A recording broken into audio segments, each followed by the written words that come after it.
आइए प्रिय मित्रों, जय श्री राधे, जय श्री कृष्णा। आप अच्छे होंगे। मैं आपका जाना पहचाना विनोद, गांव भादरी से, और हम आपको ये कहानी देने के लिए जा रहे हैं। बहुत सुंदर है, ज्ञान से भरपूर है। भक्तों, मैं ये बताने के लिए जा रहा हूँ, और हमारा चैनल है देहाती अनमोल कहानी यूट्यूब चैनल के सौजन्य से आपसे निवेदन है कि हमारे चैनल को लाइक और सब्सक्राइब करते रहें, जिससे हमारा मोटिवेशन बढ़ता रहेगा।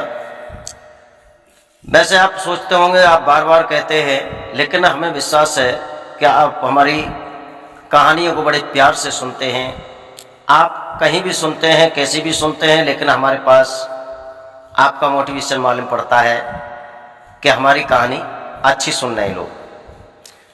भक्तों, इसी तरह से सुनते रहो, हमारा मनोबल बढ़ता रहेगा। तो मैं इस कहानी के माध्यम से आप लोगों तक ये कहने के लिए जा रहा हूं कि आप अपनी धर्म पत्नी को 3 जगह पर कभी अकेली मत छोड़ना। बड़े बड़े विद्वानों ने बताया है कि खाना और खजाना और जनाना ये किसी को मत दिखाना। पहले किसी वीडियो में हमने कह दिया होगा इसके बारे में। तो मेरा कहना है भक्तों, एक राजा थे। आपका ज्यादा समय वेस्ट करते हुए कहानी की तरफ मोड़ देते हैं। राजा थे तो रानी ने राजा से कहा, महाराज, श्रावण का महीना लगने को जा रहा है, मेरा मन करता है कि मैं अपने पिता के यहाँ जाना चाहती हूँ। राजा कहने लगा, देवी, अभी जाने का मूल कारण तो नहीं है, लेकिन कुछ समय व्यतीत होने दो। श्रावण के बीच में जो तिथि पड़ती है, आधा आधा महीना कहते हैं उसे कहते हैं अमावस्या। जब अमावस्या व्यतीत हो जाती है, उसके बाद में रानी ने फिर संकेत किया है महाराज के लिए। महाराज कहने लगे, ठीक है, आप चली जाओ, लेकिन जल्दी लौट करके आना। जब रानी का डोला सज के तैयार होता है, सेनापति से ऑर्डर किया, कुछ सैनिक साथ में लेकर के और हमारी महारानी को इनके पिता के यहाँ छोड़ के आओ। राजा सोचने लगा, सैनिक को छोड़ दूं और सेनापति को छोड़ दूं, मुझे विश्वास नहीं है। साथ में मंत्री और भेज दिया। मंत्री और सेनापति के साथ में आगे सेनापति है, पीछे मंत्री है, उसके पीछे सैनिक हैं। बड़ी सुरक्षा के बीच में रानी जा रही है। जब रानी जा रही है, पैदल का रास्ता था, धीरे धीरे जा रहे थे। एक जगह पर जाकर के चलते चलते उन्हें रात्रि हो जाती है। रानी का शिविर वहां पर लग जाता है। सब ठहर जाते हैं, रात्रि विश्राम करते हैं। जहां रानी का शिविर लगा हुआ था, वहीं मंत्री ने अपना शिविर लगाया। रानी ने पूछा, मेरे शिविर के पास में, मेरे तंबू के पास में आप मंत्री शिविर क्यों लगा रहे हैं? तो मंत्री कहने लगा, महाराज का ऑर्डर है और तुम्हारे पास शिविर लगाना मेरा धर्म है, क्योंकि तुम्हारी सुरक्षा में मैं आया हुआ हूं। रानी ने कहा, कोई बात नहीं। रात्रि के 12 बजने को होते हैं। वो मंत्री अपने शिविर से निकल के और रानी के शिविर में प्रवेश करता है। रानी जग जाती है, एकदम कहने लगी, मंत्री, तुम कहां आ रहे हो मेरे शिविर में, और रात्रि के 12 बजने को है, अर्धरात्रि है। मंत्री कहने लगा, देखो, अगर तुम ज्यादा उद्यम मचाओगी तो तुम्हारे पुत्र का मैं कत्ल कर दूंगा। रानी के पास में, रानी के साथ में 2 बच्चे थे। रानी ने बहुत कुछ कहा, लेकिन मंत्री आगे बढ़ता है, तलवार खींचता है और बड़े पुत्र का वध कर देता है। रानी ने कहा, ओहो, इसने तो मेरे पुत्र का वध कर दिया, अब मुझे कोई बचाने वाला नहीं है। भक्तों, उसी समय रानी ने एक बहाना बनाया कि मंत्री, मुझे 20 मिनट का समय चाहिए, उसके बाद में कुछ भी करना। जब मंत्री को विश्वास हो जाता है, रानी उस शिविर से बाहर निकल जाती है और बियाबान जंगल में जाकर के किसी वृक्ष के किनारे पर जाकर के वृक्ष के जौरे बैठ करके रात व्यतीत करती है। सुबह होता है, सभी सैनिकों ने पूछा और सेनापति ने पूछा मंत्री से, यह क्या हुआ, रानी का पुत्र कैसे मारा गया? मंत्री कहने लगा, हमें तो कोई पता नहीं, हो सकता है रानी ने ही अपने पुत्र का कत्ल कर दिया हो। उस पुत्र को उठाते हैं, वहीं दफन करते हैं, फिर चल देते हैं। चलते चलते शाम काल आ जाती है, जब संध्या का समय हो जाता है। अब रानी का तंबू लग जाता है, इधर राजा का तंबू लग जाता है। रानी का तंबू लगने के बाद में वह सेनापति का तंबू लगता है। तो सेनापति को कहती है रानी कि आप मेरे शिविर के पास में अपना ये शिविर क्यों लगा रहे हैं? सेनापति कहने लगा, महाराज का ऑर्डर है, आपकी सुरक्षा करना हमारा परम धर्म है, और रानी मैं आपके शिविर से अलग कहीं शिविर लगा नहीं सकता। भक्तों, उस समय मंत्री ने तो शिविर नहीं लगाया, लेकिन उस बाद दिन उस सेनापति का शिविर लगा। सेनापति रात्रि के 12 बजने को होते हैं, उनके मन में कोई दूषित भाव प्रकट होता है, तो अपने शिविर को छोड़ करके रानी के शिविर में प्रवेश कर जाता है। हाथ में नंगी तलवार है। रानी जग जाती है। रानी कहने लगी, क्या मतलब, तुम मेरे शिविर की तरफ क्यों आ रहे हो? मेरे शिविर में क्यों आए? आपकी क्या हिम्मत है जो मेरे शिविर में प्रवेश करने का क्या मतलब है तुम्हारा? मंत्री कहने लगा है, सेनापति रानी, अगर मैं कहूंगा उसे तुम नहीं मानोगी तो मैं तुम्हारे इस पुत्र का कत्ल कर दूंगा। रानी कहने लगी, बेशक कर दो, लेकिन जो तुम कहोगे उससे मैं नहीं मानूंगी। भक्तों, सेनापति आगे बढ़ता है और एक पुत्र बचा था उसका वध कर देता है। जब उसे मार देता है, रानी वहां से बहाना करके, क्या मुझे टॉयलेट या पेशाब के लिए जाना है, ये बहाना करके रानी वहां से शिविर से निकल जाती है। अब रानी एक नदी के पास पहुंची। नदी के किनारे पर खड़ी होकर के सोचने लगी, जब मेरे पुत्र नहीं रहे तो मैं रह करके क्या करूंगी, और उस नदी में छलांग लगा देती है। जल का तेज स्तर बढ़ रहा था। जब जल का ज्यादा प्रभाव पड़ा तो रानी बहते बहते नदी के दूसरे किनारे पर लगती है। जब दूसरे किनारे पर जाकर के लगी, सुबह के 5 बज रहे हैं। वहां पे एक महात्मा जी रहते थे, उनके 4 शिष्य थे। चारों शिष्यों महात्मा बने हुए। एक ने देखा, एकदम भाज के गया, रानी को हाथ पकड़ा और जल से बाहर कर लिया। जब जल से बाहर किया है रानी को, तो वो कहने लगा और शिष्यों से कि देखो भाई, हाथ मत लगाना, यह लड़की मेरे हाथ लगी है, यह मेरी धर्म पत्नी बनेगी। रानी सोचने लगी, ये तो और गलत हो गया। जब वहां से मैं जान बचा करके आई हूं, यहां इस महात्मा मेरे पीछे पड़ गई। भक्तों, सब उदम मचाने लगे, ये मेरी है, ये मेरी है। एक कहने लगा, चलो गुरुजी के पास लेके चलते हैं, ये किसकी है, ये तो गुरुजी निर्णय करेंगे। अब जो वृद्ध महात्मा थे उनके पास में उस लड़की को लेकर के गए, रानी को लेकर के गए। तो महात्मा ने कहा, मूर्खो, तुम तो संत हो, तुम्हें स्त्री से क्या लेना देना? अरे ये तुम्हारी बहन है, भलाई इसमें है, इससे तुम्हें पुण्य प्राप्त होगा, क्या बहन बना करके इसे रखोगे? अब बहन बना करके रखते हैं। और एक दिन उन गुरुजी ने कहा अपने शिष्यों से कि तुम राजा की राजधानी में जाइए और राजा से कहिए कि महाराज, हमारी एक बहन है, अपने कुछ बीते हुए काल का कोई किस्सा सुनाना चाहती है। उन महात्माओं ने जाकर के कहा, गुरु के शिष्यों ने जाकर के कहा, महाराज, हमारी एक बहन है, वो अपने बीते हुए काल का कुछ किस्सा सुनाना चाहती है, आपकी आज्ञा हो तो दरबार में पेश किया जाए। कहने लगे राजा, बिल्कुल, आप दरबार में पेश करिए। वो लड़की क्या किस्सा सुनाती है, हम सुनने के लिए तैयार हैं।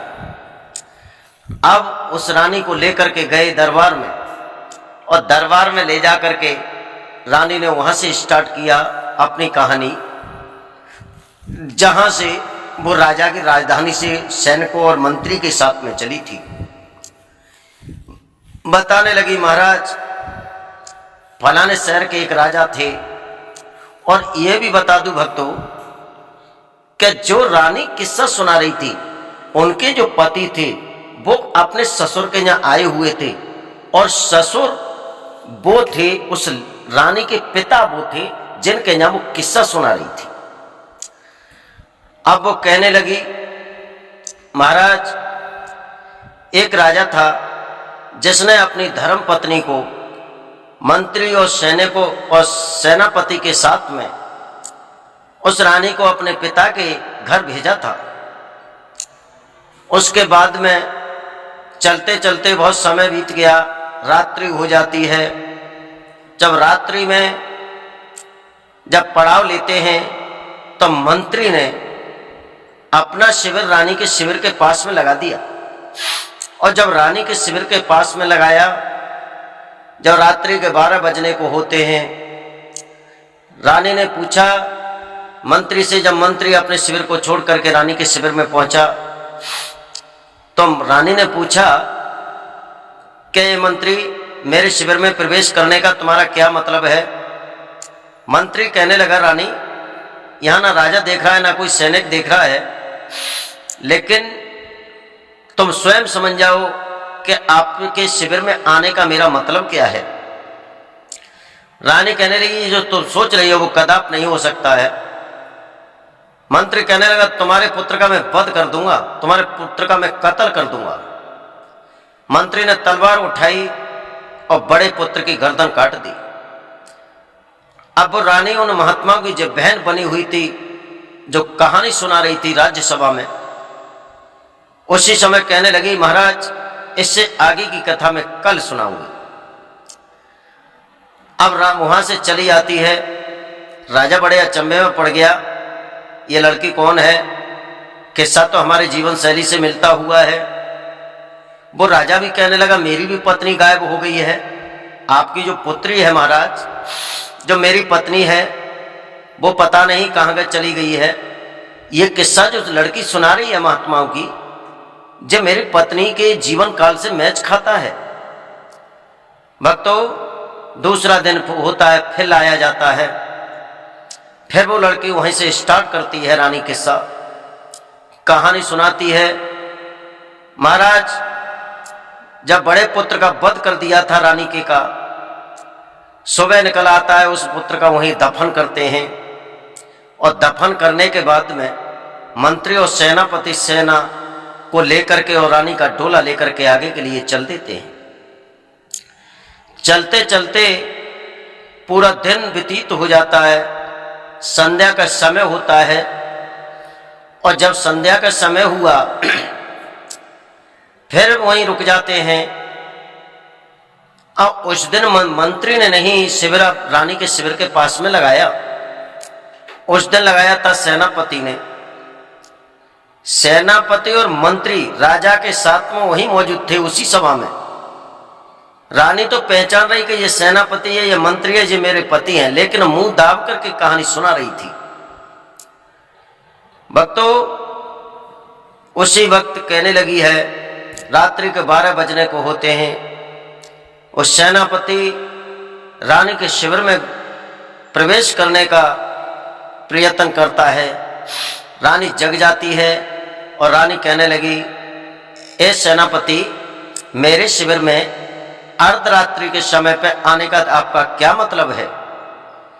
मंत्री वो कहने लगा है, सेनापति रानी राजा यहाँ पे नहीं है, यहाँ पे कोई नहीं है, और तुम जानती स्वयं समझ रही होगी कि इस समय आने का मेरा मतलब क्या है आपके शिविर में। रानी कहने लगी, नहीं, जो तुम कहना चाहते हो वो कदाप नहीं हो सकता है। भक्तों एकदम सेनापति कहने लगा, अगर मेरी बात न तुम नहीं मानोगी तो तुम्हारे पुत्र का मैं कत्ल कर दूंगा। रानी कहने लगी, बेशक कर दो कत्ल, लेकिन जो तुम सोच रहे हो उस काम को मैं नहीं कर सकती हूं। सेनापति आगे बढ़ता है और छोटे पुत्र का महाराज कत्ल कर देता है। जब गर्दन काट देता है, राजा बहुत गुस्सा में है। सेनापति उस सभा से निकलने की तैयारी करता है, राजा ने दबोच के वहीं बिठा लिया, यहां बैठ। मंत्री भी सटकने को होता है, राजा एक फटकार मारता है, कमीन की औलाद यहां बैठ जा। ये किस्सा तो मेरे जीवन ते मैच खा रहा है। दोनों को बैठा लेता है। इधर जो राजा है, जिसकी सभा में जो किस्सा सुना रही थी रानी ने जब किस्सा बंद करने को कहा, महाराज अपनी गद्दी से नीचे उतर के आते हैं और कहते हैं, हे बेटी, इस कहानी को पूरा सुनाओ, कहां तक है तुम्हारी, जो तुम मांगोगी वही आपको इनाम दिया जाएगा। रानी ने फिर आगे बताया, महाराज उस सेनापति ने रानी के उस छोटे पुत्र का भी कत्ल कर दिया। अब रानी ने सोचा, जब मेरे पुत्रों का कत्ल कर दिया है, यह मेरी इज्जत से खिलवाड़ करेगा।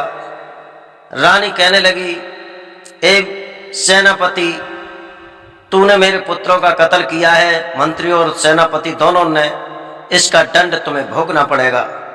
और शिविर से निकल के भागती है। एक नदी के किनारे आ जाती है रानी और नदी में कूद जाती है, सोच करके कि जब मेरे पुत्र नहीं रहे तो मैं क्या करूंगी। तेज बहाव के कारण वो रानी बहती हुई दूसरे पार लगती है। वहां जो चारों ये महात्मा हैं, ये स्नान कर रही थी। इन्होंने मुझे जल में से निकाला। मैं वही रानी हूं जो मेरे साथ में जो कहानी में बीता है। एकदम राजा खड़ा हुआ, तलवार निकाली, मंत्री और सेनापति को मौत के घाट उतार दिया।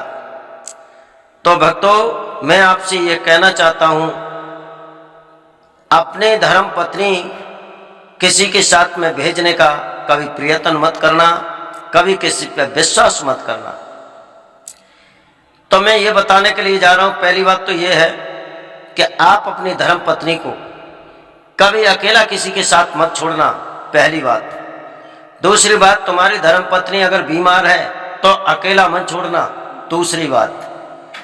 तीसरी बात, अगर आपकी पत्नी रात्रि हो जाती है और कहीं पर आप घिर जाते हैं तो ये सोचकर मत छोड़ना कि मैं यहां से चला जाऊं, कहीं से कुछ लाके अपनी पत्नी को कुछ खिलाऊं, अपनी धर्म पत्नी को।